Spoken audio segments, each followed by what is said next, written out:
Good afternoon, committee and honored guests. This is meeting number 116 of the Standing Committee on Public Accounts for Wednesday, October 31st, 2018. We're here today in consideration of the Public Accounts of Canada 2018. I would remind all that are here at the committee, in the audience and around the table that we are televised today. So please, if you have a phone or a communication device of any kind, please turn it to mute or vibrate or something. It's just less distractions. When you look at this committee, the mandate of the Standing Committee on Public Accounts is to review and report on the public accounts of Canada and all reports of the Auditor General of Canada. So for those who may be watching and for those here, probably 95–98% of the time we are reviewing our Auditor General's reports and conducting studies in regards to that. But the other part of our mandate is to review the public accounts, and that's what we're here to do today. We are pleased to have with us a number of witnesses, including from the Office of the Auditor General, Mr. Michael Ferguson, Auditor General of Canada, welcome, as well as Ms. Karen Hogan, Principal, and Ms. Renee Pichard, Principal. From the Department of Finance, Mr. Paul Rochon, Deputy Minister, and Mr. Bradley Recker, Director General, Fiscal Policy. And lastly, from the Treasurer Board Secretariat, Mr. Roque Hoop, Comptroller General of Canada, Ms. Janique Caron, Assistant Comptroller General, Financial Management Sector, and Ms. Diane Parasini, Executive Director, Government Accounting Policy and Reporting, Office of the Comptroller General of Canada. So welcome to all. We have a number 2 presentations, I believe, and we'll begin with Mr. Ferguson, please. Thank you. And Mr. Chair, thank you for this opportunity to discuss our audit of the consolidated financial statements of the Government of Canada for the 2017-18 fiscal year. With me is Karen Hogan, the principal responsible for that audit.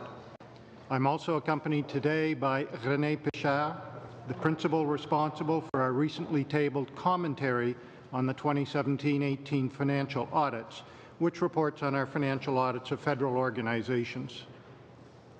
The government's consolidated financial statements are one of its key accountability documents. For the fiscal year ended 31 March 2018, the government had a deficit of about $19 billion and a net debt of $759 billion. Net debt is the amount by which the government's liabilities exceed the value of its financial assets. Notre rapport de l'auditeur indépendant. Our independent auditor's report, or audit opinion, is on page 48 of Volume 1 of the Public Accounts. We found that the statements conformed to generally accepted accounting principles for the public sector in all material respects, which means that you can rely on the information that they contain. Few national governments receive a clean audit opinion on its financial statements. The Government of Canada should be proud to have accomplished this every year for the past 20 years.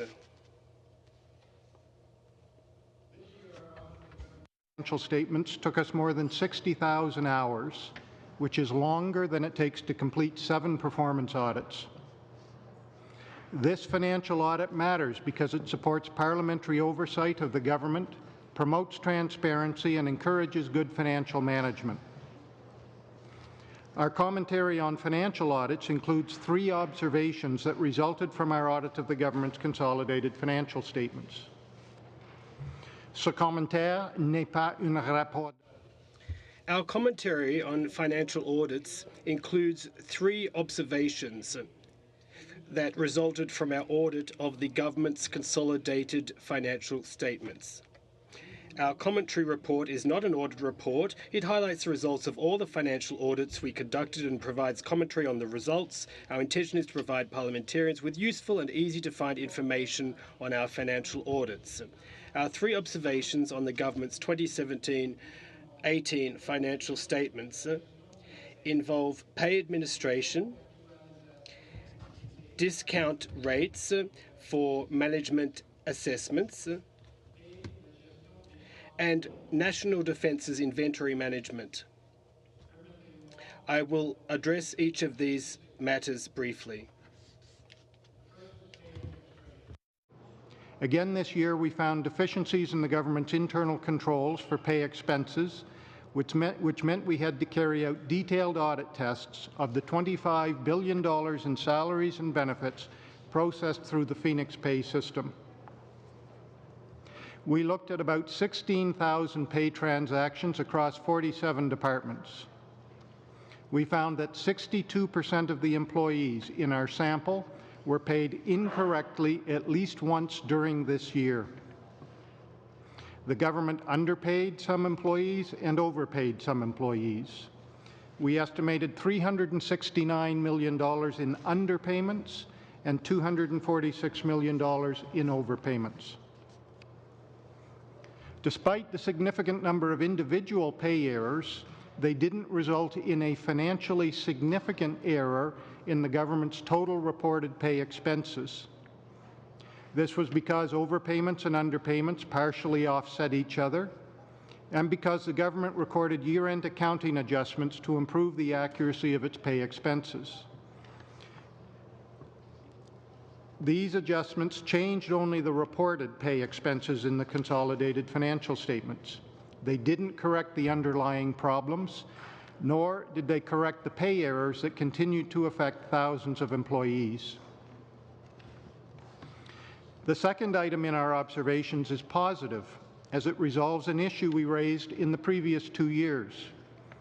During the 2017-18 fiscal year, the government completed its review of the discount rate used to estimate its long-term liabilities. The review was rigorous and addressed an important issue.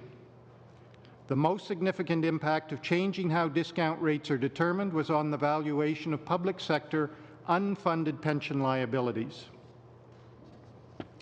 This change resulted in an increase in those liabilities of $19.6 billion compared with prior years. In our view, this better reflects the value of what it will cost the government to meet its pension promises. Nous notons avec plaisir que les soldes des états financiers de l'exercice. We are pleased to note that the balances from last year's financial statements were adjusted. This makes it easier to compare results from year to year. The details of the change are shown in Note 2 of the audited financial statements. The third matter in our observations involves the recording and valuation of National Defence's approximately $6 billion of inventory. We have brought this matter to the attention of Parliament in each of the past 15 years. We are pleased with the Department's actions in the past year. It followed the plan presented to this committee in 2016-2017. We expect further progress in the coming years as National Defence completes the steps necessary to improve its inventory management practices. In addition to our observations on the government's consolidated financial statements, our commentary report discusses other issues that I would like to highlight today. First, based on our discussions with National Defence, we expect the Department to make progress in resolving the accounting issues associated with its reserve force pension plan in the next couple of years. Second, we noted the government made some improvements to its financial statement discussion and analysis. We will continue to work with the government on ways it can enhance that financial information.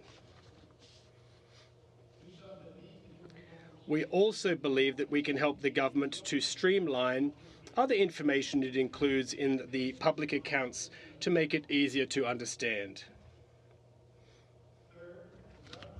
than 30 significant IT projects planned or underway. These projects represent risks for the government since federal organizations rely on these complex IT systems to deliver services to Canadians. The government must monitor the progress of these projects and test and assess the systems prior to conversion. Finally, our commentary report discusses the information that supports parliamentary approval of government spending. Approximately two-thirds of government spending is not voted on by Parliament through the main estimates process because it was authorized through other legislation in the past. Parliamentarians need to understand the nature of these amounts. Every year, there's a difference of several billions of dollars between the amounts presented in the budget and those in the main estimates. This year, the difference amounted to $62.5 billion. We believe that the majority of this amount should be included as statutory expenditures in the main estimates. Monsieur le Président, j'aimerais remercier le Contrôleur Général. Mr. Chair, I would like to thank the Controller General, his staff, and the staff of the many departments, agencies, and Crown corporations involved in preparing the government's consolidated financial statements. We appreciate their efforts, cooperation, and help. I would also like to sincerely thank our staff for their dedication and long hours they put into completing our financial audits.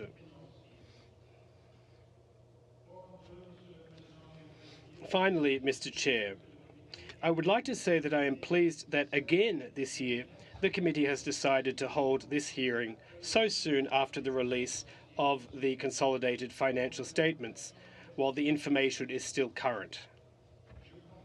This concludes my opening remarks, and we would be pleased to answer the committee's questions. Thank you. Ferguson will now turn to Mr. Huppe, the Comptroller General of Canada. Welcome. Thank you, Mr. Chair. J'aimerais remercier le président et les membres. I'd like to thank the chairman and the members of the committee, and I appreciate this opportunity to discuss the public accounts of Canada for 2017-2018.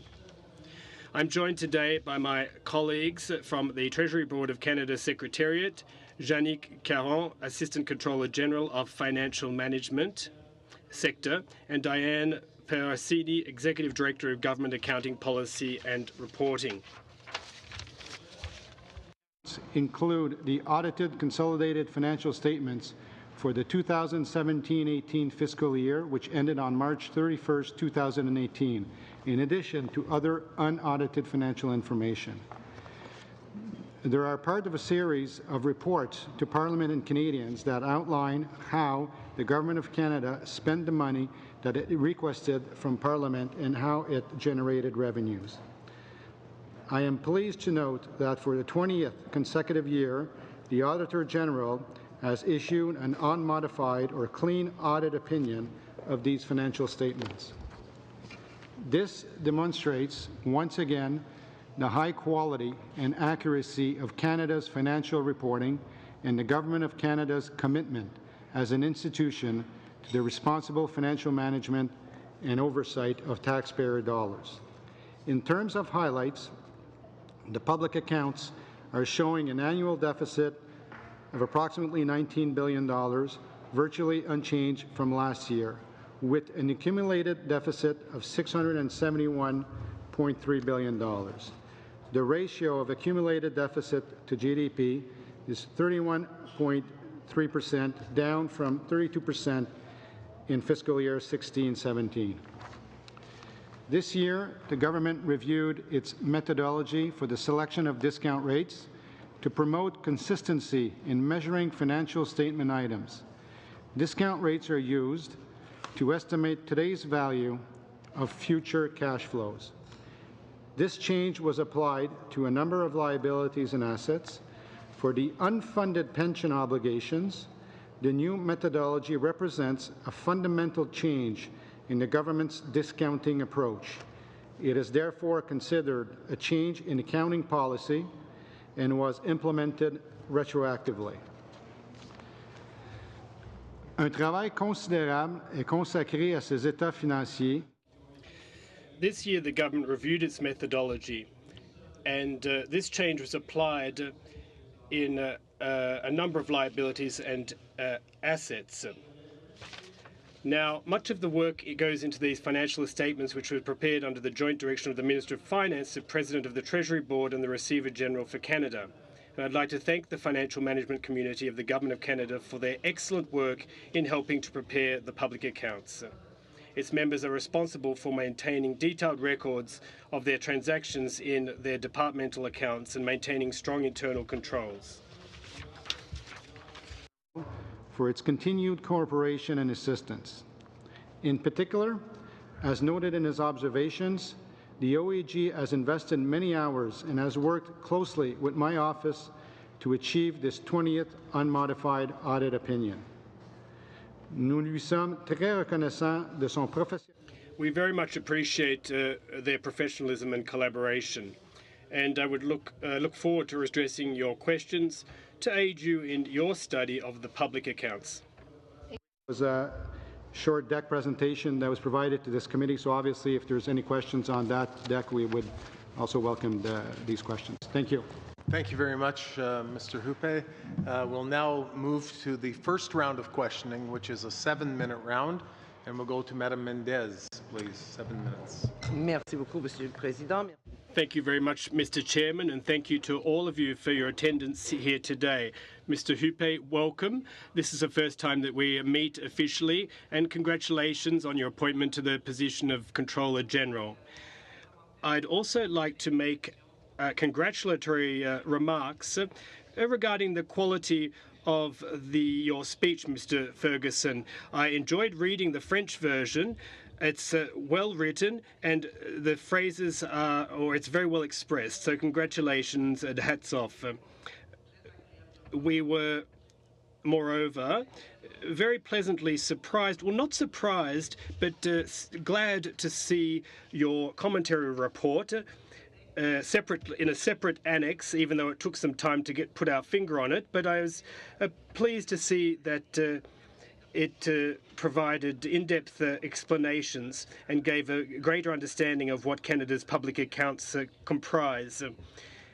And normally these kinds of reports are not given to folks that are not well versed in accounting matters, but I'm glad to be able to understand thanks to your report. And I'd like to congratulate the government on this 21st report, a clean audit, and it's not politically tainted in any way whatsoever.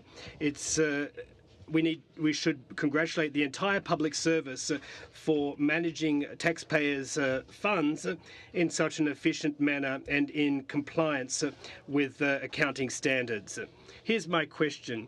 Now, I have a slew of questions, in fact, regarding the pension obligations and how the rates were calculated to the extent that they are far more realistic than they previously were, which should reassure those who review Canada's financial statements and take an interest in them professionally. Could you please explain, well, I know that the Auditor General had already highlighted this as a problem that goes back 2 years, but how did you undertake this review of the rates for the pension fund, and what does that mean to Canada's retirees in the future? Response. Thank you very much, Mr. Chair. Regarding the final part of your question, it doesn't change the amounts that Canadians will receive. The change to the discount rate was done so that we have a more reliable understanding of Canada's liabilities vis-à-vis projected future spending. Therefore, retirees that receive their pension will receive the amounts owing to them.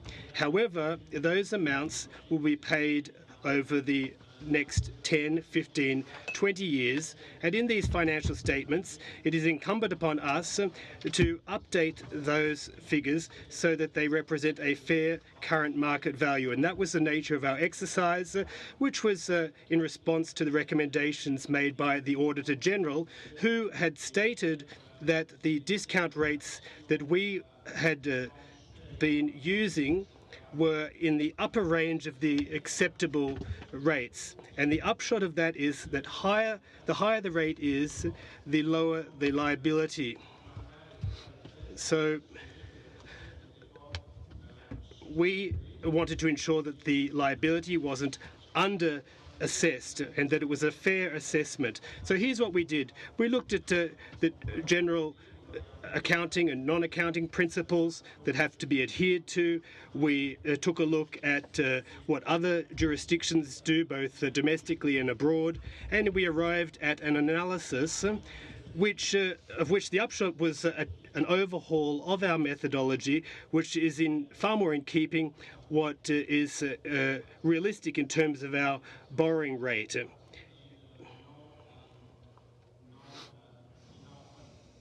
Particularly in relation to the unfunded. Well, you've just, in fact, let the cat out of the bag. That was my next question. So, response, we just reassessed our liabilities and we think it's a fair evaluation. Question, what does that mean exactly, an unfunded portion of the pensions obligations? Does that mean that that money hasn't been invested in shares or mutual funds, for example? Well, you have to make a distinction. There's funded pension obligations and those that are unfunded. There are a number of pension funds that still are unfunded. The lion's share were unfunded before the 2000s. Thereafter, the bulk of pension funds are funded. Now, what does that mean concretely? In both cases, the employer makes a contribution and the employee makes a contribution. Now, unfunded, that means that the assets aren't protected. They're not put into a separate fund. They are not managed separately. In other words, we collect any revenue from the contributions, and when the payments are made, they come directly out of the consolidated fund. Question. Well, that has nothing to do with whether or not you're investing in real estate or anything else. Well, thank you. I now understand it's taken years for us to really get a handle on what all of that involves. To ask you, in the difference that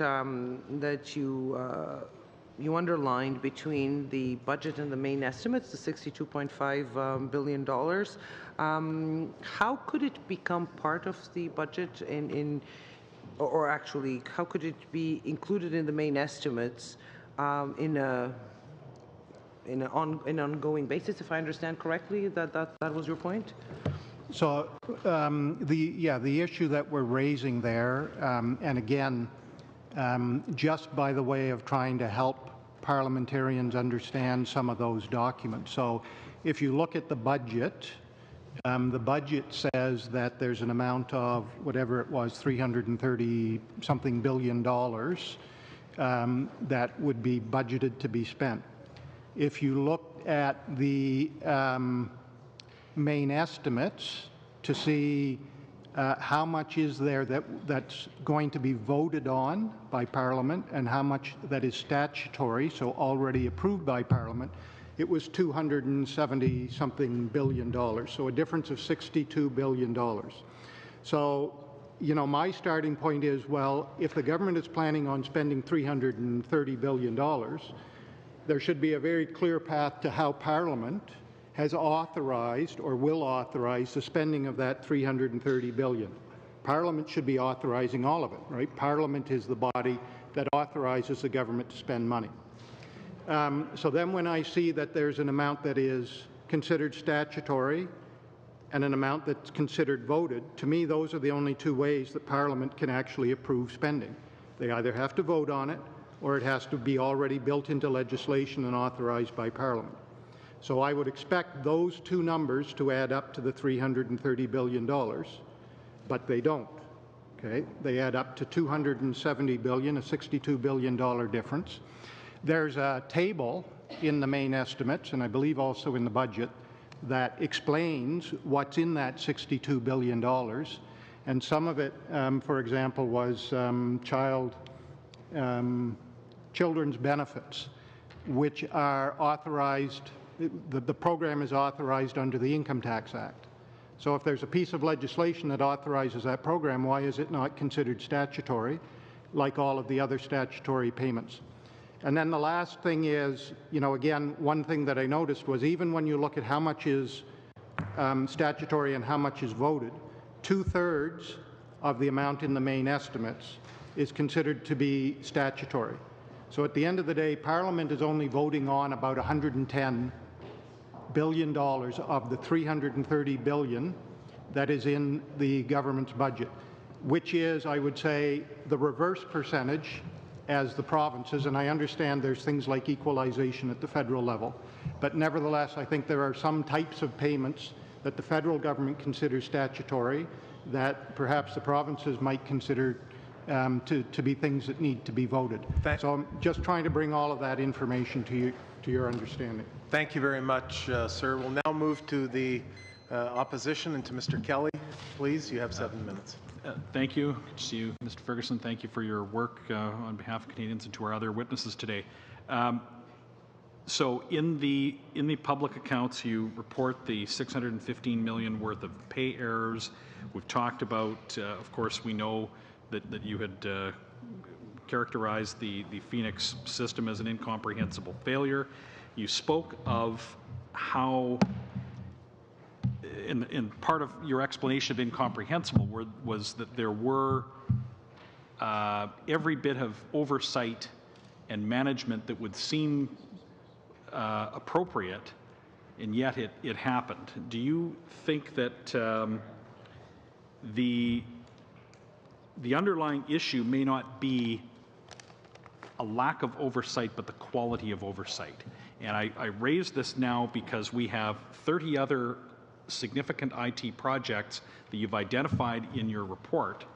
And if we don't have the right people, if we don't have people capable of properly managing a major IT change in a department, we are set out to, as you rightly pointed out in your report, we risk further incomprehensible failures. So do we have the right people? Do we have people that are qualified and actually capable of delivering oversight on IT? We've still got $615 million that wasn't paid correctly in these accounts. Well, in general, I would say that there are a lot of very capable people in the federal civil service, people that are very capable of managing projects and keeping projects online. IT projects are particularly difficult, of course, but I think one of the big failures in Phoenix was the whole system of oversight, how the oversight was put together. And so the reason that we are raising this in terms of these other significant IT projects is now is the time for the government to stand back and look at all of these projects and say, do we have real external oversight? Do we have the opportunity for people to bring forward when they think a system is not going to work? So, right now, because of all of these very significant systems, is the time for the government to make sure that whatever lessons have been learned from Phoenix aren't just learned on the next project that starts up, but are applied back to all of these projects that are already underway. In your commentary, you specifically mentioned the Canada Revenue Agency, which has a multi-year project to improve the known as the T1 systems redesign. We are already hearing by anecdote, which is how these things start, about widespread failures. We heard that the system crashed right before the filing deadline earlier this year. We've heard of Canadians from all across Canada complaining that the system will not show that a return has been filed when it in fact has, which triggers in some cases the cessation of benefits or income supports. What risk do we have of another incomprehensible failure on the CRA system redesign? Do you have confidence that the correct oversight is there at the CRA to ensure that we don't have another catastrophic IT disaster on our hands? So I can't speak to what any of these particular projects have put in place. We haven't gone to do an audit on them to sort that out. But you know, certainly I think that those are the right questions for each of the departments that are responsible for these types of large projects. How are they making sure that the project is going to work? Do they have ways of rolling the projects out using pilot projects? And all of those things that were not used in Phoenix, are all of those steps in place? You can never guarantee that there will not be a failure when you're dealing with 30 IT systems. But I think that they need to make sure that they manage all of these systems appropriately, get them implemented appropriately, and if there is a system that is going to be problematic, they need to identify that before it gets put in place and into production and being used widely. Obviously, it's okay to put in place some pilot projects and learn from that. But what they did with Phoenix was put the whole project in place without it being properly tested and without a pilot project. And they need to make sure that doesn't happen on any of these projects. Okay. So back to the question of whether or not the people with the correct skills are in place. You don't know whether we have the capacity inside the federal civil service to ensure that people are able to judge whether a system is ready to launch or not. Under Phoenix, the management systems were in place, and yet it failed, as you put it, incomprehensibly. And this is the troubling part where, how do we know that this won't be repeated over and over again? Is that the weak link that having, given the complexity and how specialized this type of knowledge is, that the correct oversight as opposed to simply having management oversight exists? So, you know, again, I think I have to say that we haven't looked at any of these systems individually, so I can't tell you what stage they are at or, you know, what types of issues they are struggling with. One of the things, though, that we identified in Phoenix was that all of the information about how that system was progressing, how that project was progressing, all of that information was going up through the project managers. There was no way for, you know, the deputy minister or other people to be getting information from other outside sources to say whether the system was operating as it should, whether the project was operating as it should. And that's something that is critical to have in place, is make sure that that information. Remember, there was the Gartner report, for example, which was done before Phoenix was put into place. That report identified a number of issues and things that should have been dealt with. But the report all went back through the project managers. If that report had had a way to go to an oversight committee, directly to the deputy minister, or somewhere else, perhaps that would have been enough to say this system isn't going to work. So it wasn't. So there were people that had identified the problems that Phoenix was going to bring, but the only way that information got considered was all coming through the people who were responsible for the project. Thank you very much, Mr. Ferguson and Mr. Kelly. We'll now look to Mr. Christofferson, please, for 7 minutes. Thank you very much, Chair, and thank you all for being here and for all your work. Right off the top, I want to give a personal thanks. For a couple of years, I've been going on about not being able to find things because it wasn't paginated in a way that made sense, to at least to this kid from Hamilton, and you fixed it.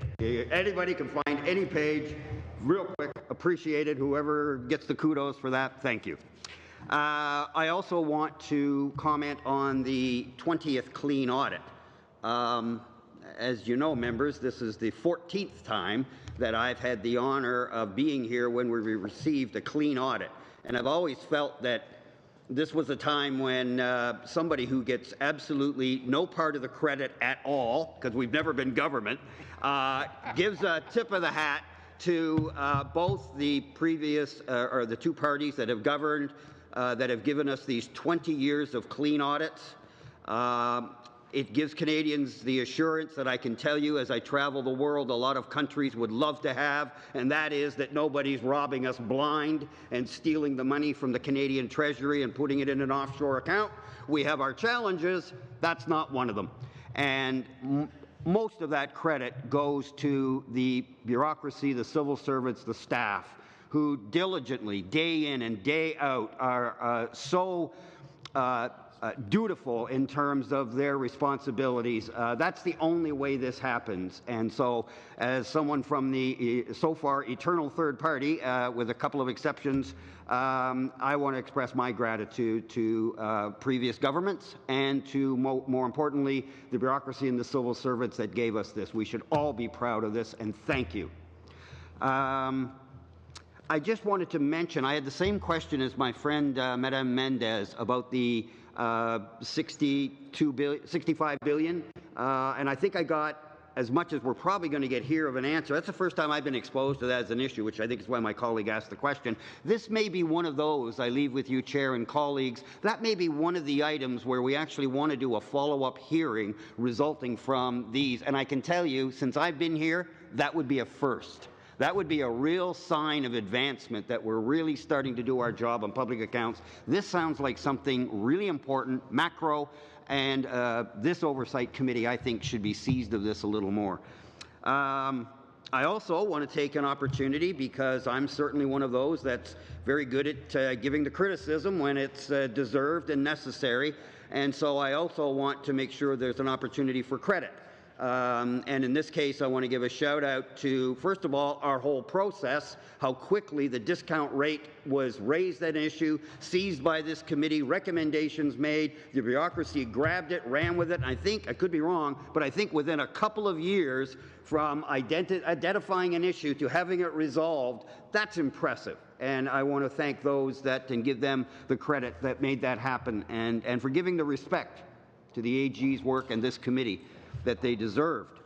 Defense Committee. You mentioned, AG, that for 15 years there's been a problem with inventory. I've been here for every one of them except one. And finally we can say they're getting there. And so to all those deputies, current and past, that have been here, thank you. We're finally getting there, and it looks like we're on the right path. We need to stay diligent, though, to make sure that the changes go about. But this is $6 billion. It's been a 15-year, $6 billion problem, and we're finally getting it turned around, all to the good. My last is actually two questions, because I won't have time to take the floor again in this round. Two questions. One, in Volume 3, page 132, the GM shares. It's been in the media, and I don't think we've spent time talking about it this committee. There's just a shy of 2.6 billion, sorry, yeah, billion, that's why it's here. And there's a lot of questions around that. So if we could get some comment on that, both what the problem is, Auditor General, and government, in terms of your responses. And then my very last point, Chair, and I appreciate your indulgence, on your last page, Mr. Ferguson, not your last page, sorry, about 3 pages in, it's actually the front part, you said this: in this commentary, we also let parliamentarians know that many federal organizations have granted access to some of their computer systems to people who do not need access. And in light of the growing concern about StatsCan and personal information, I thought I'd just ask you to tease that out a bit and give us some sense of what exactly you're talking about there, Mr. Ferguson. Thank you, Chair. Mr. Ferguson. So in terms of the item that you talked about on page 132, and I'll just give you a brief introduction to that, and then perhaps Monsieur Huppé should provide you with more details. But essentially what this is, it's the write-off of loans. So what happens is when the government issues a loan, it sets that loan up as an asset on its books. At the end of every fiscal year, it needs to decide whether it thinks it's going to collect on that loan or not. And if it thinks it is not going to collect on it, then it has to set up a provision, an allowance for doubtful accounts, saying it's not going to collect it. As soon as it sets up that allowance for doubtful accounts, that's when the expense would hit the books to essentially say, well, we're not going to collect this loan, so we've paid out $2.6 billion. We're not going to collect it, so that $2.6 billion doesn't really represent an asset anymore because we're not going to collect it. So we have to set up an entry that expenses it. It will be years later, often is years later, when the government says, okay, now we know for sure we're not going to collect this, so let's write it off, which just means let's take it out of the records. But the accounting for it as an expense is usually done well in advance, years in advance of when the write-off actually happens. So I'll just go on to the second part of your question, and perhaps Mr. Upe can then give you some more details if there are more details. In terms of access to computer systems, that's something that we identify as a problem in many computer systems. When we're doing our financial audits, one of the things that we look at is, are there controls in place in the financial systems that would let us rely on how those systems process transactions?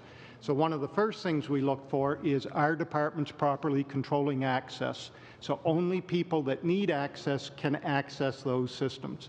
It's a problem that we keep seeing in many departments about that they aren't controlling access to their systems. So I think it's something that we need to dive further into to give you more information about in perhaps a future commentary report, but it is something that is a concern in many different organizations. Okay, thank you. Your time is up, but just on that very point, this is not about somebody, your concern here is not about somebody hacking into the system, it's about who they actually give access to.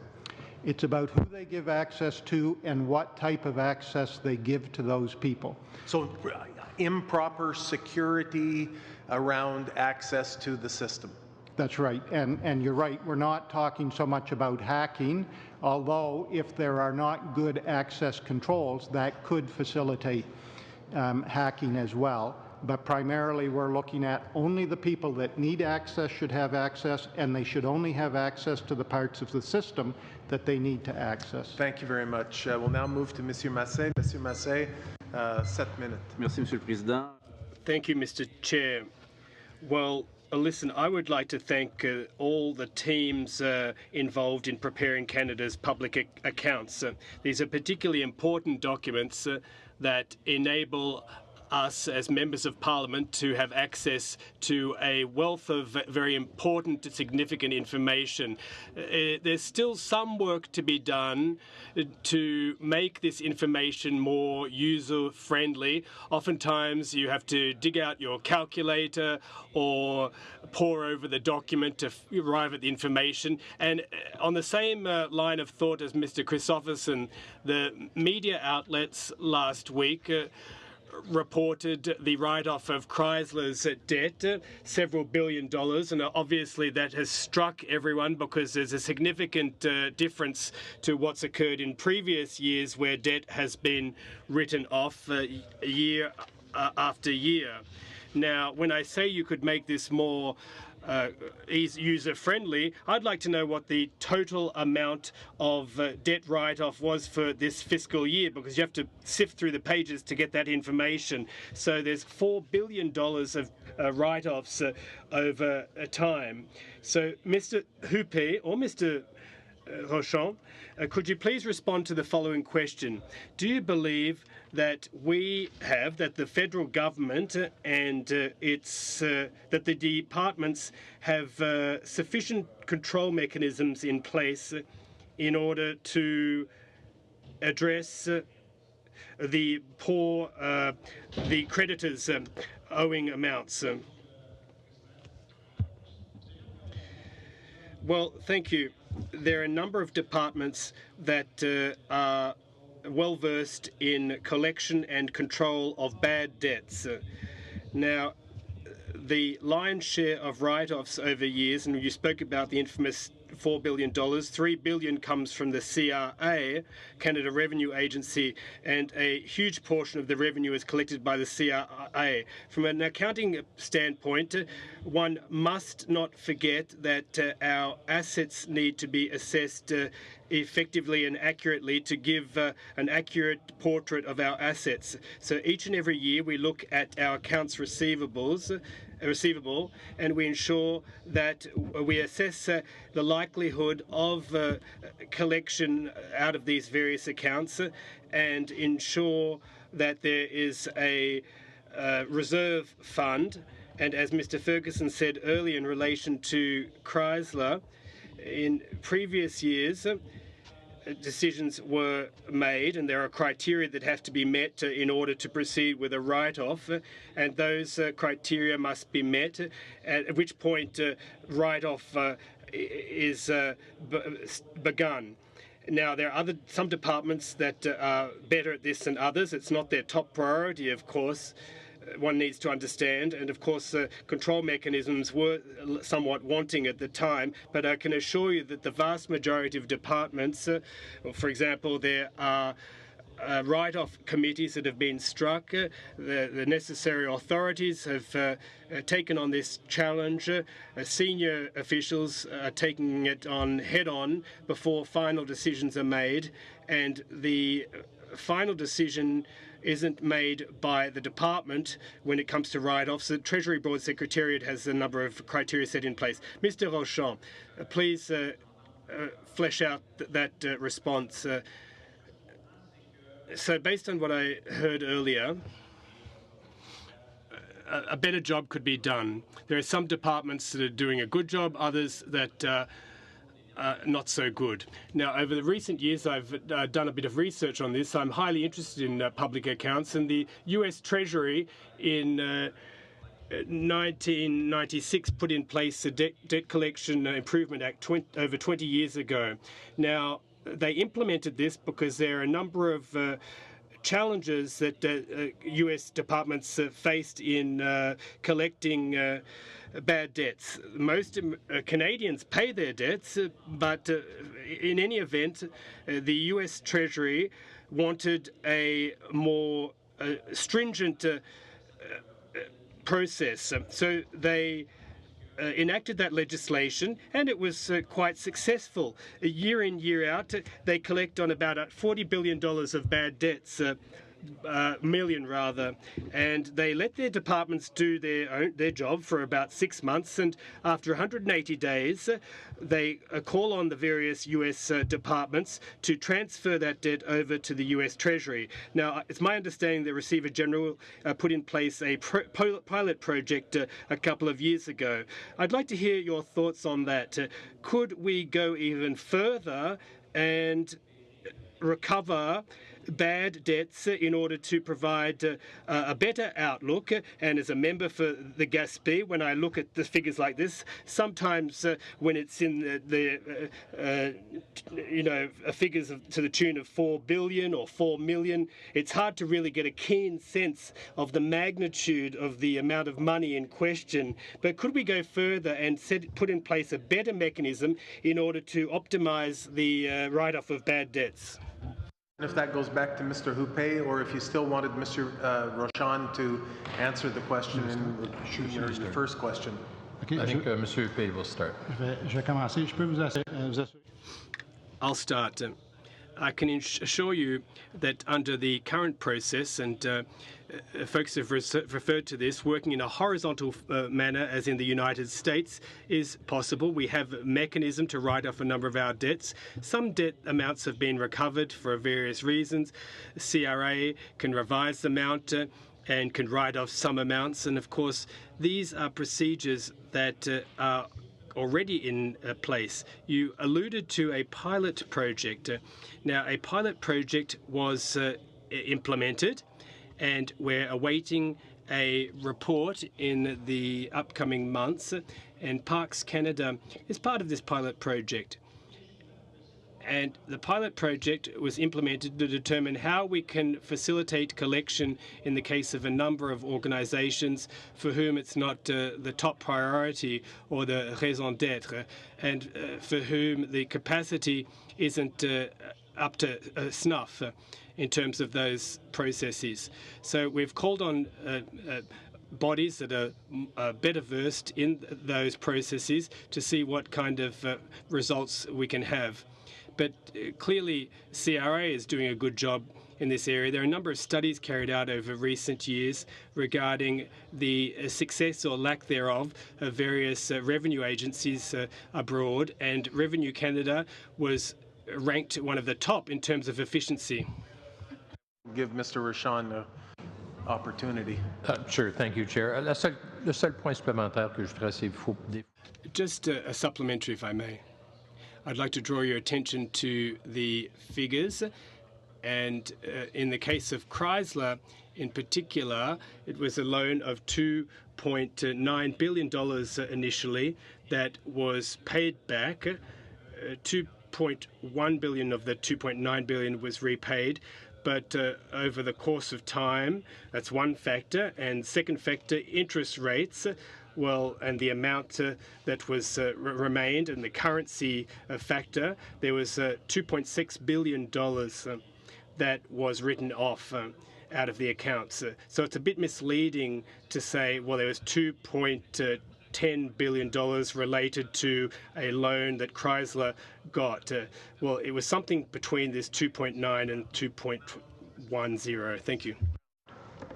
Great. Mr. Ferguson, you'll be pleased to know that your comments about following the 2012 OGO report on the estimates about the statutory and legislative spending to be included in the estimates. We're studying it right now in OGO. That is going to be part of our recommendations. I think that's a great point, so I appreciate you brought it up.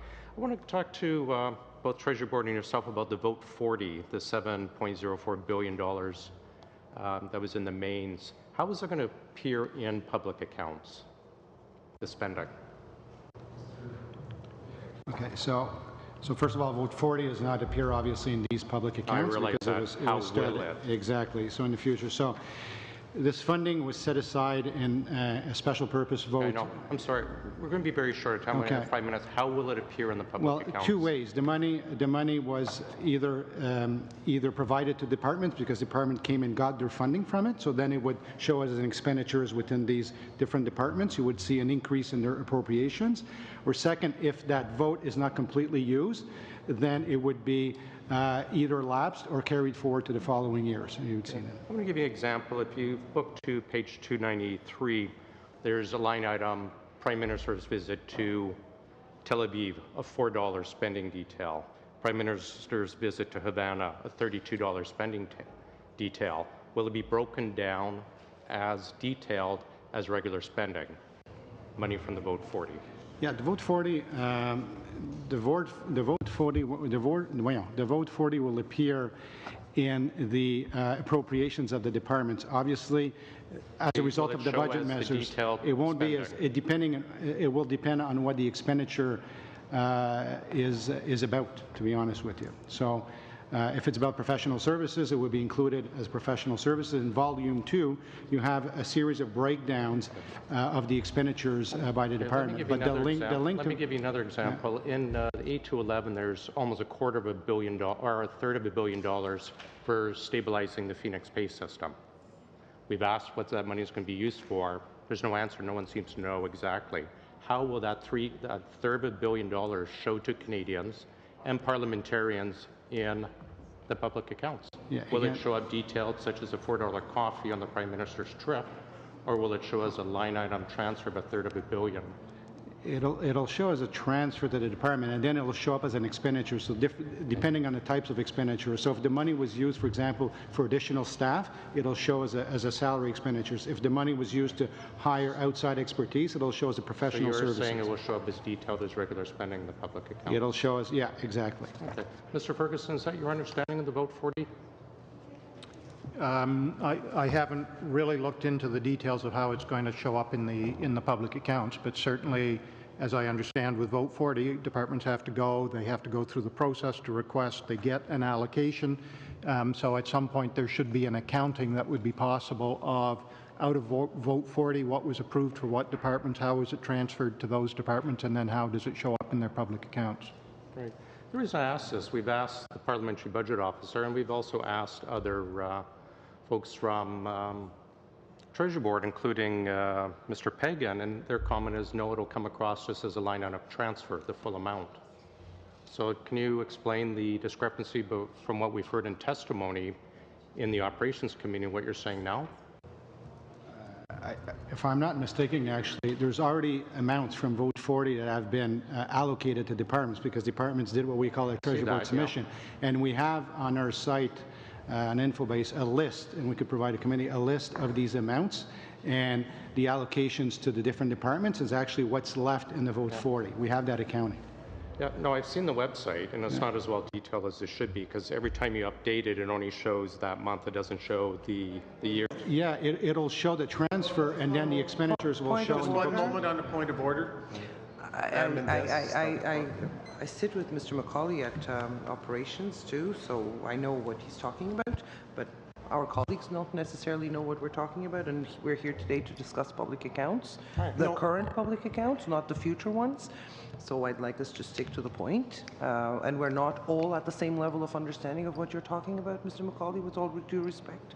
So each individual has a certain parameter in which they can move down. If he was not talking about government expenditures and government, he's asking about a process of how something will appear in public accounts. So I don't necessarily accept it as a point of order. I think it's still within the parameters of an individual to ask those kind of questions. Much like when it happens at estimates, it's a fairly broad opportunity. So carry on, Mr. McCauley. I appreciate that. What I'm just trying to get at, again, public accounts, we've heard from Mr. Christopherson, 20 years, clean sheets. Canadians have a right to know how their taxpayers' money is being spent.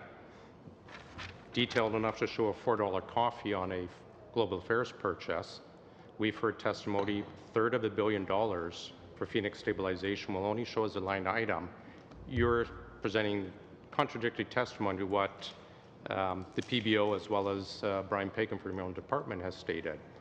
Just like to know how it's going to show up in public accounts so that Canadians know how their taxpayers' money is being spent. So I don't think I'm being contradictory to what my colleagues, Brian. They've stated specifically it'll only show as a $1/3 of a the transfer shows the transfer from that Vote 40 is one-liner will show the transfer going to the department. Then what you're asking, so you'll have a reflection of the votes being increased in volume 2 by department. Then we're asking, how are you going to see the spend? Then on a line by line, depending on what they spend about, it'll show based on the types of expenditures against that department, not against TBS, obviously. So when you would take a look at volume 2 as an example, department by department, you're going to see throughout the year, and that's what the public accounts do, the spend and what the spend was on, so salaries and broken down by vote. So you wouldn't see necessarily a Phoenix line because the breakdown, the coding of our expenditures, we don't have a line for that. So to deal with the Phoenix issues, we hire more people. That shows us a salary expenditures and so on and so on. So you would see through the expenditures of the department, you would have to ask a department to do a reconciliation between that. Yep. Very quickly on a yes. Just very quick. Are you satisfied with how that will appear then, Mr. Ferguson? Transparency-wise, accountability-wise, and our ability to track the spending? Well, as I'm listening to the conversation, I'm thinking of it more from the point of view of we are one of the departments in Vote 40. Okay, so we have had to go through the process to access money through Vote 40. So we will get an allocation, and in fact have received our allocation now. But for us, it's an increase in our budget that we are going to spend on doing audits, right? So in our particular situation, trying to track whether the money on Vote 40, how much of it was spent on public accounts and how much was it spent somewhere else, really wouldn't be very meaningful because it's just coming in as part of our overall work that needs to be done. There may be other cases, though, where departments are being allocated from Vote 40 an amount for a specific project to do something, And in that case, you would expect to see more of an accounting that says, okay, this specific project now is allocated and here's how it's spent. Thank you very much, Mr. Ferguson. We may come back to that. Mr. Area. Thank you, Mr. Chair. Mr. Roshan, I have a question on international development assistance. I think there was a transfer of, I think, $2.8 billion, if I'm not wrong, is in page 350 of volume 1. Yeah, it is $2.8 billion. Sorry, table 11.4, page 350 of volume 1. So what is this transfer?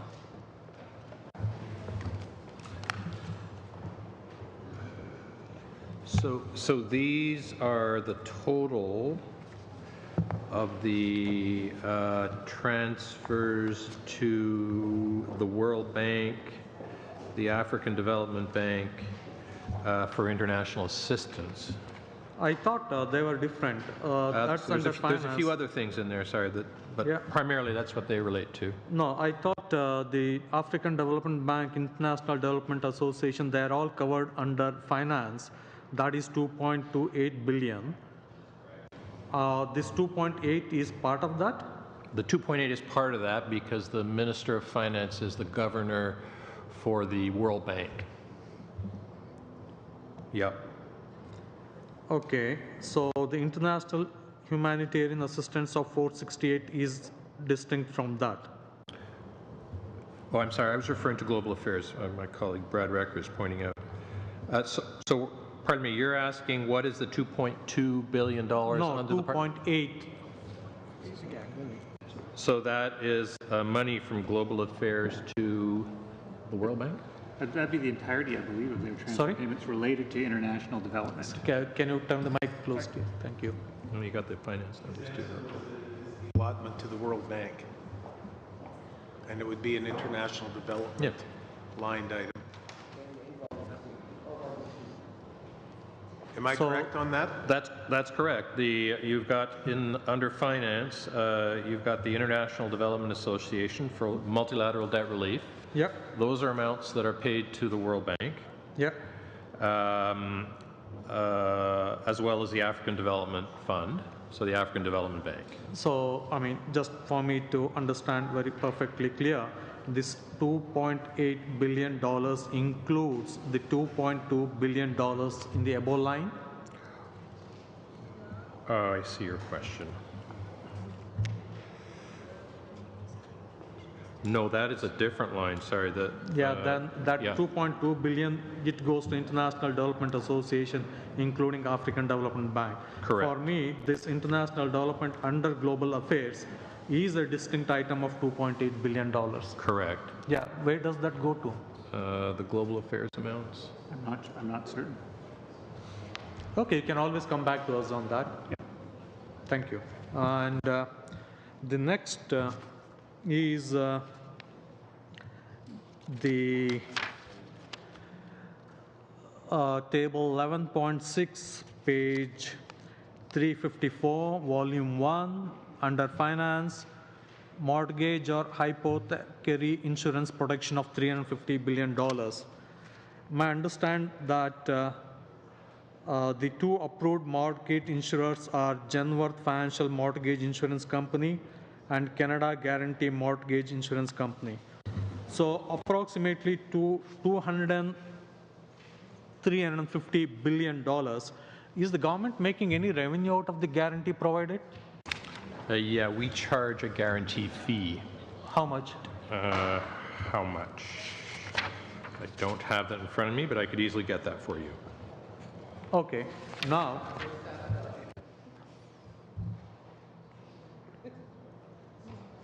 have it. So we raised $22 million in the current fiscal year from that guarantee fee. So $22 million for the outstanding guarantee of around $250 to $300 billion. It is charged at about, it's equivalent to 2.2% of premiums. So this is a situation where the two private sector entities are insuring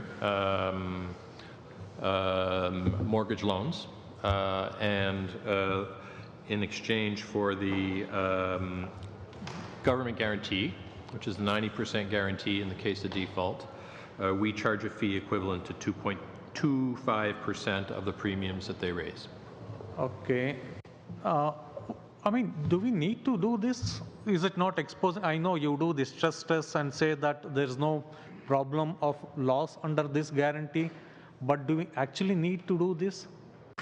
Maybe there was a time when these sort of guarantees were required to make it attractive for the companies to lend money for mortgage, but do we still need this?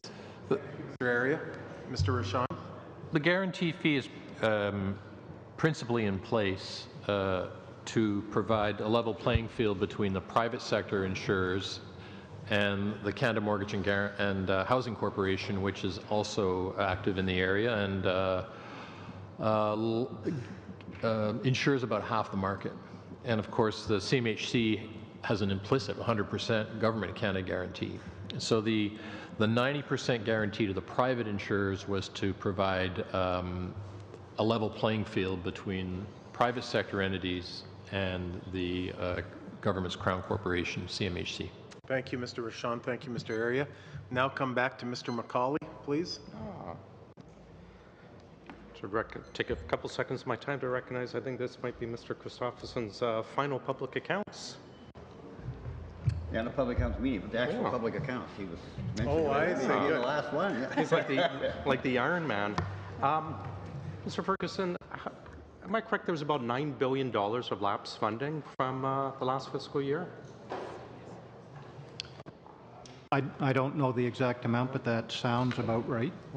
Could we say that, or assume then there was a $1 billion adjustment for the discount rates, but adding this in, we would have, if that money had been spent, we would have been looking at a $28 billion deficit for last year?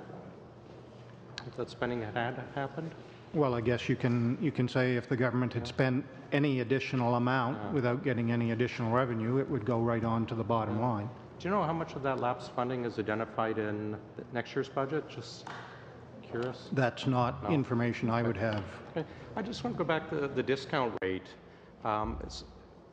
You've mentioned it in public accounts, added $1 billion deficit, and I think several $1 billion going forward. Are you satisfied with the partial change in how we're setting the discount rate for the public service pensions?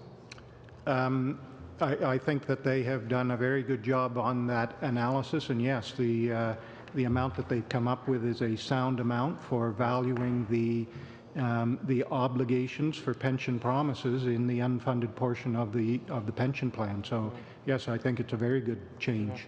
The post-2000, are you satisfied with how it's being, the discount fund? Because it's one pension system, it is one employee. The employee who's been here pre-2000, their pension doesn't change. It's the same obligation, but we have two different discount rates, which goes against a lot of, I think, international standards and PSAB recommendations. Are you comfortable with a different discount rate for the post-2000 pension?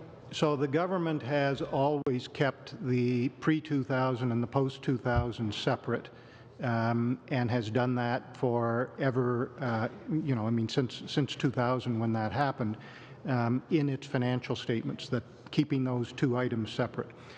Public sector accounting standards say that when you have a funded portion of pension promise, you use the assumed rate of return on the plan assets as your discount rate. So for the funded part of the plan, they use the assumed rate of return because that's what accounting standards say you use. For the unfunded portion, you are supposed to use a discount rate that is based on your borrowing rate. Right. And over the years, there was a method that the federal government was using, and over the years it was becoming more and more evident that that method was not producing the right discount rate. So we asked, we talked to the Comptroller General's office about the issue, and they realized that they needed to look at all of their discount rates, which they've done over the past 2 years. They've made the change. So yes, I'm satisfied that they now have the right method of calculating the discount rate for the unfunded portion of the pension plan, and they've always had an appropriate rate for calculating the discount rate on the funded portion of the pension plan. I've been reading the submissions to the PSAB study they're doing on discount rates right now. It's incredibly fascinating reading. Actually, it's dry as heck. But every single organization, I think there's 25 written in, and even Treasury Board submission says, well, 6 to 1.5 dozen the other, how you do the asset-backed portion, 2000 forward. If PSAB comes out with a recommendation otherwise, should we be changing how that how we're doing the discount? And Mr. Upe, Mr. Rashan, or the others chime in on that as well. So, so when we talk about giving the federal government a clean audit opinion for 20 years in a row, we are judging its accounting against the public sector accounting standards. So if the public sector accounting standards require a change in how something is accounted for, we expect the government to adopt that within whatever transition period the Public Sector Accounting Board gives the government to do. So you just recommend changes, much like you did for the or the 2000 pre? I mean, we wouldn't have to recommend it. We would just expect it. Yeah. Okay. Thank you. Likewise, Mr. Hupe or Mr. Rashan? Likewise, obviously, we would align to any changes in the public accounting standards. All right. We'll now move, thank you, Mr. McCauley. We'll now move to Mr. Sarai. Yes, thank you.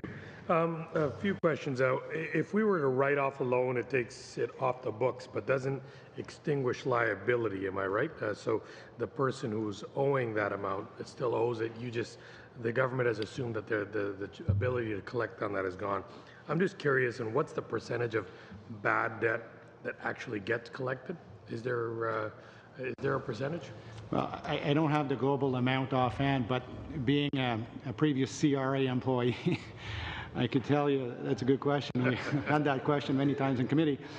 Out of the write-off, every year we collected, if my memory is correct, around $250 million of money that was actually stemming from written-off accounts. Okay. So is that do you have any idea on that as a percentage of the written-off debt? Would that be like low 10%? Yeah, so taking into account, usually CRA, if you take a look in the previous years, the write-offs will be around the $3.2 billion. So obviously the amount that I'm quoting here, the around $200 million, could be, it's not on that particular year. Obviously, they're stemming from accounts that have been written off. So it's a small portion, obviously, but like you say, if there's a reason that we think we can collect, the debt is not necessarily extinguished. My other, I'm just trying to get a grapple on this. When you say unfunded prior to the 90s, and this is for pension liabilities, does it mean amounts to pay are short, or maybe short, or other? This is in terms of pensions. So, yeah, so like I explained a little bit earlier, unfunded and funded, the contributions, in both cases, we've received the contributions from the employees and employers. I would tell you right now, as you could see the liability, obviously the unfunded shows as a full liability. The pension fund is in a slight deficit position, but if it's unfunded, logically it is a liability. Right, correct? So I don't know if my team has a number on the actual unfunded, but no. But the key point is that the liability is recorded in the current debt. So if I were to retire tomorrow, all of the liability that the government will incur from my pension plan is already recorded in the debt. Okay. And what happens afterwards is cash payments. Okay. So what I'm trying to, for a layman's purpose, you need $100 for retirement. It's saying it's underfunded by $10. Does that mean the government has to raise $10 by the time the pensions, that total fund is short? Or does that mean we expect it to be full by the time they're paid out, and by that time we'll have that $10? I'm really being simplistic, and it's more for the viewers that are out there. Question of not of the liability that the government has, but of the cash that will need to be paid out. So it's really a question of how does the pensions that we are saying are unfunded will affect our future cash flows in a negative way. They will not affect the liability of the government. Okay. So deficit won't change, but the cash requirements will go up. The expenditures are recorded. Recorded, okay. Yeah. And then how do you account for the Phoenix over or under payments?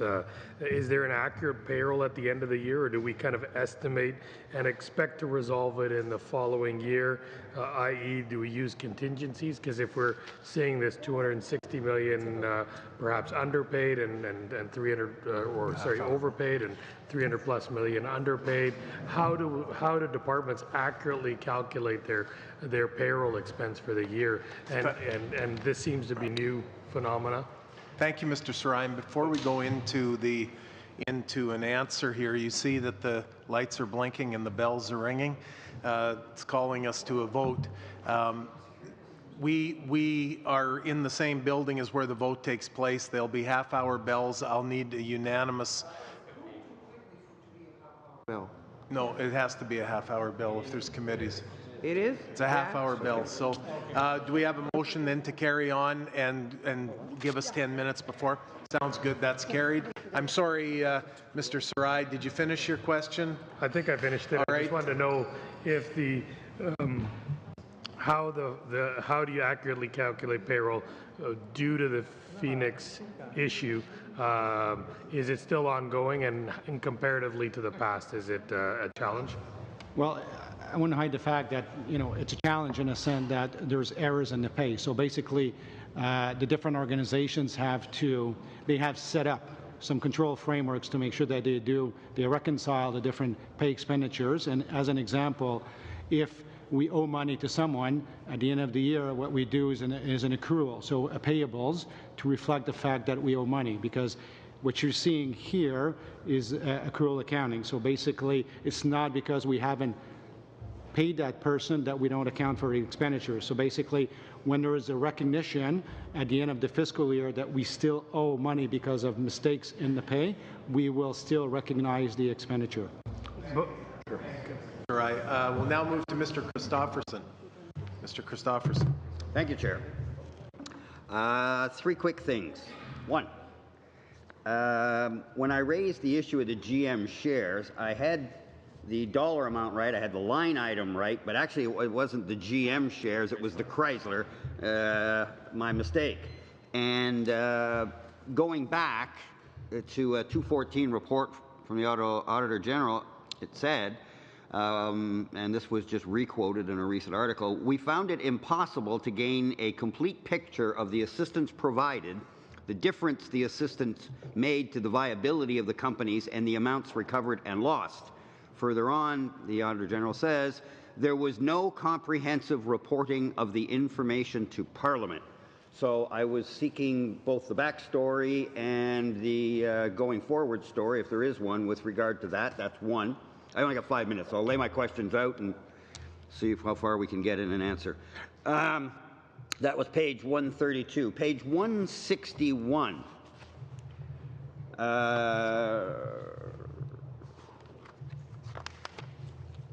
Under loss of public money or property, update the cases reported in previous years. When I arrived, the sponsorship scandal was just exploding into the main event that it became for years. By the way, that all started with the Auditor General report and this committee. That's how that all happened, ending up with an inquest at the end of the day. But my question is this. Most of us thought that kind of at least the dollar aspect of the scandal, if not the political stench, was gone. And yet, so I just need an explanation because I don't understand. It says sponsorship program, and then shows 089 was the loss. The amount was 2.1, a little over 2.1 billion. Billion there, or million? Billion. And then amount recovered in previous years, 122, I guess that's million. Amount recovered in 17-18, 15 million. Amount not expected to be recovered, over 2 billion. Amount expected to be recovered in subsequent years, 0. So I'd like an explanation, both why is this still going on and what do these numbers mean? And then the last, if I can, Chair, just throw my question out. It was on RCMP on page 170, where under professional and special services, under protection services, $140 million. So I don't understand that. Someone help me. Thanks. Volume 3? Yeah, volume 3. Volume 3, sorry. Yeah. Volume 3. So, Mr. Hupe. okay, maybe I'll try to be quick on the public services procurement. Obviously, there's a requirement to publish any changes to previous year losses. I don't have all the details, obviously, but definitely if this is something that would be completed, we would have to take a look at the reasoning for it being there. But we have an obligation to report on these previous losses. On the accounting, we could certainly provide the committee with an accounting of these loans, and which amount was loaned, which amount was actually recovered, and so on. We have that information. That'd be helpful. Thank you. It's not a problem. On the RCMP one, what I'm trying to page 170, you said, eh? Yes. Just about halfway down the page. Okay. Public safety and emergency preparedness, RCMP. And then under protection services, which is kind of what I thought they did, but under professional and special services, there's a line item for $140 million. And I just wondered what that is. I thought protection services was kind of what they did. Yeah, so honestly, we'd have to get back to you with the details on that. They must contract out different. Actually, you know what? One of the things that comes back to me, and we can validate, but the RCMP offers policing services to, for example, in Ontario they have the OPP, in certain provinces they don't. So that's probably what it is. So revenue from the agreements they have with provinces. And the expenditures relations, exactly. Would you confirm that for me, though, please? Yeah, we will, definitely, okay. definitely. So, Mr. Ferguson, on that very point? Well, on the first two parts of his question. All right, go ahead. So the reference to our report in 2014, what we were looking for was, I believe, if my memory serves me, we were looking for some sort of an assessment of how much the assistance actually helped the industry.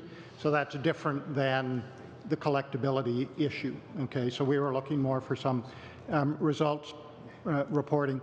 In terms of page 161, Mr. Chair, I think just for the record, the numbers on page 161 are in dollars. So for example, the amount recovered in 17-18.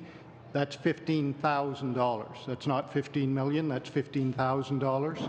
And the amount not expected to be recovered is $2 million, not $2 billion. So if you see at the top of this table, it's in dollars, not in thousands. So just to make sure that people understand the magnitude of those numbers. Right, okay, thank. Do you have a problem with that?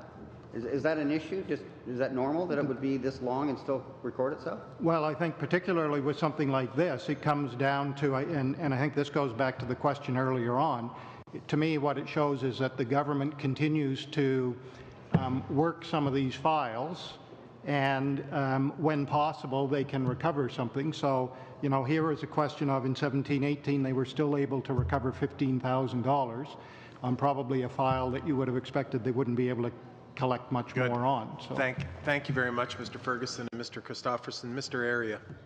Thank you, Mr. Chair. I would like to go to table 6.19 page 172 of volume 1, Canadian Forces Superannuation Account. There is one item called actuarial, I don't know how to pronounce that, actuarial adjustment of $1.8 billion. Is that because of the discount rate changes you have made, or it's a significant amount? Is that one of them? 172, Canadian Forces Superannuation Account. And he's referring to the third item under receipts and other credits. Actuarial adjustment 1.8. So I'll turn to my team. We're not sure. We have actuarial gains and losses when we revalue, and obviously the discount rate is part of that revaluation. And then what we have to do is we have to amortize these gains or losses over a duration of period. But we could definitely give you a little bit more information at that particular number. Okay, thank you. I would like to come back to this guarantees issued, table 11.6, page 354, table 11.6. Mr. Roshan, you mentioned that the reason why this $281 billion guarantee is issued is to create a level playing field between CMHC and the two private sector organizations. Correct. So the entire 281 billion, that number is mentioned in page 356, goes to two companies, Genworth Financial and Canada Guarantee Mortgage. No, it's just to be clear. Yeah. It's the $350 million is the maximum amount. I know. That but we if would you come guarantee. To page 356, under the same heading, mortgage or hypothecary insurance protection, Correct. It mentions that as of March 31st, 2018, the guarantees under the PRMHIA is estimated at $281 billion. Right. Those are the guarantees in force. So that's the total value of mortgages that those two companies have insured. Okay. To be clear, it's not. The government is not providing $350 billion actually in this case to those two companies. And so how much is the guarantees issued by the federal government then?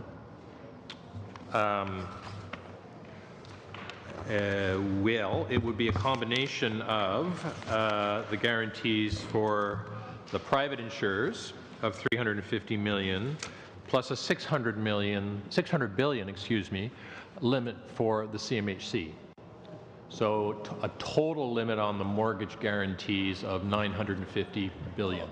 Okay, where is the CMHC thing reflected in these accounts? Volume 1, table 11.8. 11.8. 359 is my...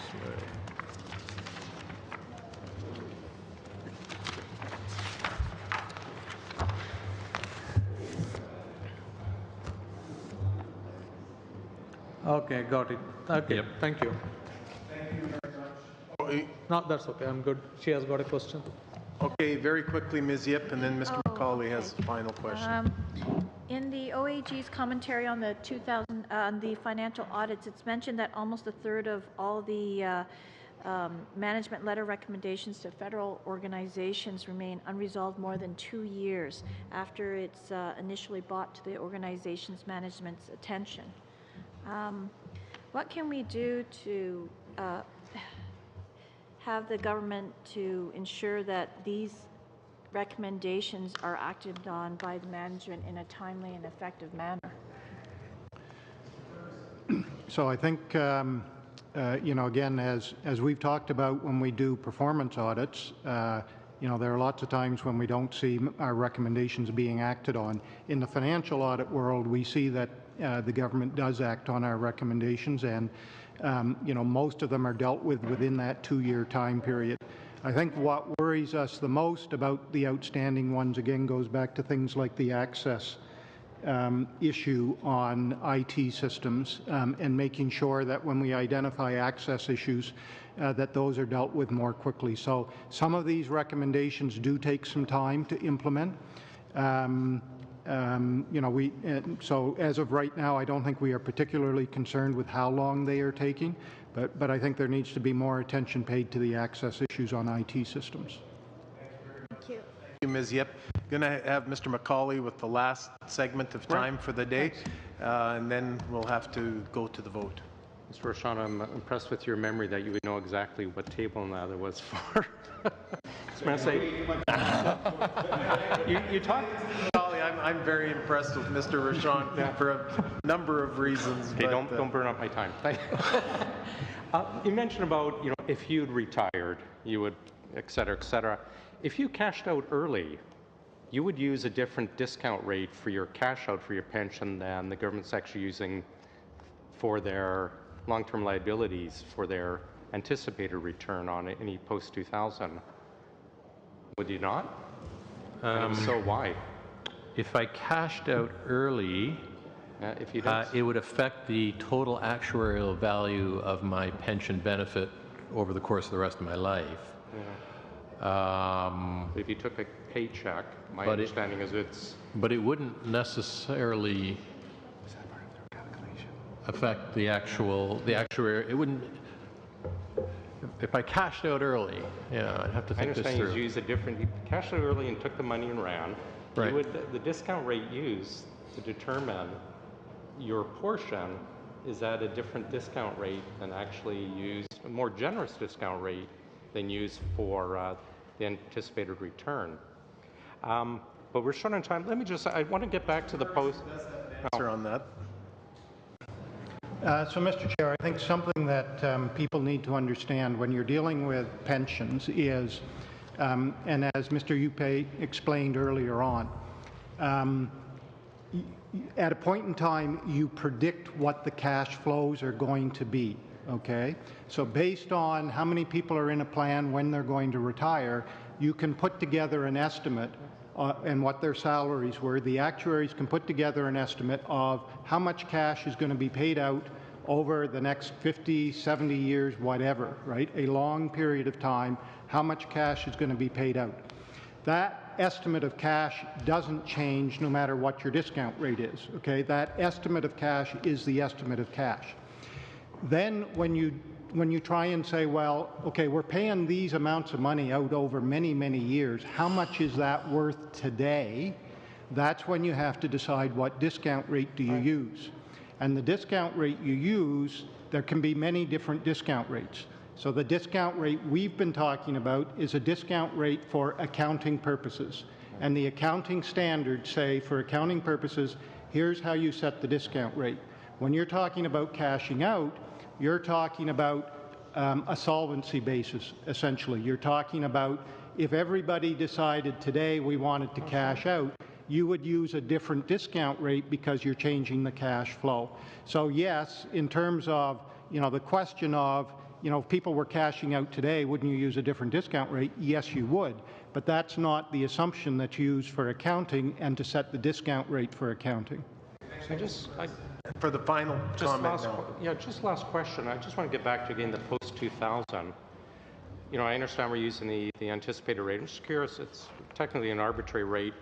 How are you deciding that, and what vetting do you get for that? And considering we just said, if PSAP comes up, well, this is our new recommendation on how we should look at our deficit or look at our liability and our discount rate, it could be $40, $50 billion higher. Do you have that? How are you accounting for that risk, and what could the bad risk be? What could we end up on the books if it is a change in the discount rate?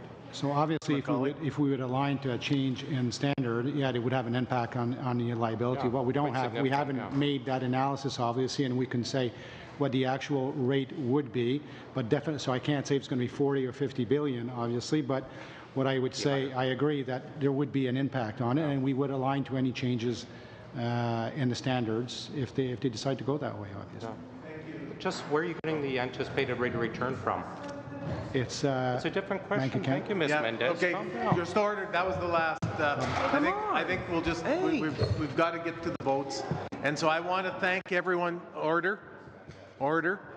So thank you very much for coming. 3 large volumes that we're going through. Thank you for your ability to help us wade through these. And if there are other answers or questions that were posed and you would like to give us more information on some of those, please send them in to our clerk and our clerk will take care of it.